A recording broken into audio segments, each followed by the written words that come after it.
बिरहा में भोजपुरी में गुरुजी छपरहिया पूर्वी करेजा भोजपुरी बिरहा का।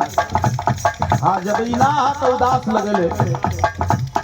देखा आज पहला दिन हम शुरुआत करत नई निकासी है कौनो दुल्हन का दुल्हा बम्बई जाता रे कमाए हाली हाली दुल्हनिया आई द्वार क्षेत्र में करो राजा ए राजा राजा हो कहाँ जाता रहा कनक कमाए जाता नहीं तो दुल्हनिया हंस के कहती है कि राजा जो तेरी जतरा बना दी तार हमके भुलैबा नाना कहल कि अरे तू तो हमारा करेजा हो तोरे बिना हम ना रह सकीला लेकिन कमाल जरूरी बा ये धनिया ये मजबूरी बात दुल्हनिया कहे सुना राजा जी कि जाता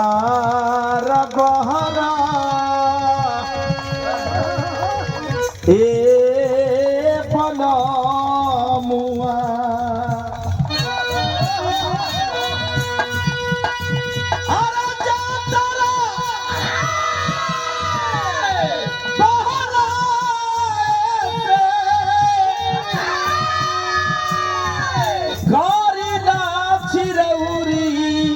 छुमाए गोयौरी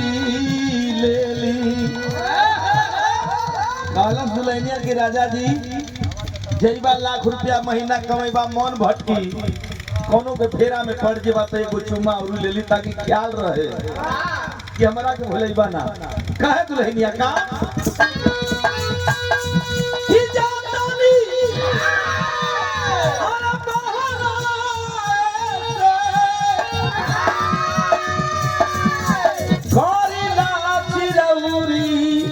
छुमाए गोयौरी ले ली की गाड़ी धरे अरे गाड़ी धरे खातिन दानी दौरी छुमाए गोयौरी ले ली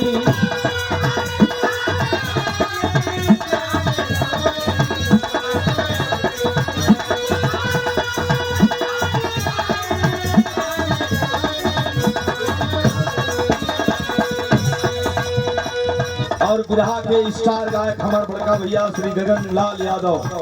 इस सोनभद्र के माटी से बहुत बहुत सुपर मालिक और संत परमेश्वर का आशीर्वाद हमेशा सुबह बना रहे कलाकारी में चार चांद लगे सुंदर पुष्पहार और यह 100 रुपए का आशीर्वाद भैया के चरणों में बहुत बहुत प्रणाम करता हूँ। और इसी केस गली जुगवाट साहब है बहुत प्यार दुलार दी बता दीजिए क्या बात है बहुत बहुत प्रणाम करता हूँ। जाता निबहरा ए ए ए पलमुआ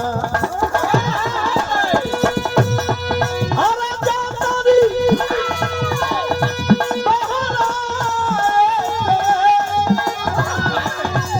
गोरी नाची रौरी छुमाए गोयौरी ले ली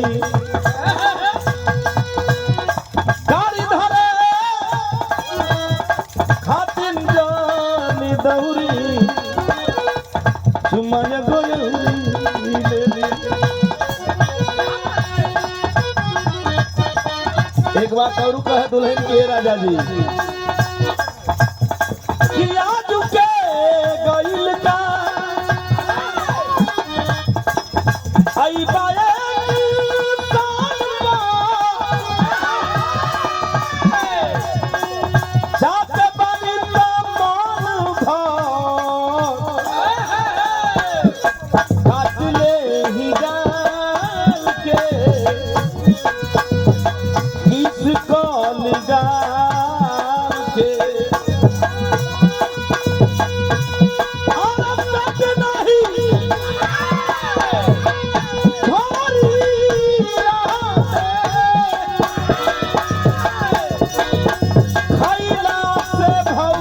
छुमाए गोयौरी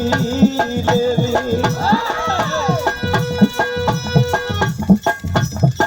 छुमाए गोयौरी ले ली अरे गाड़ी धरे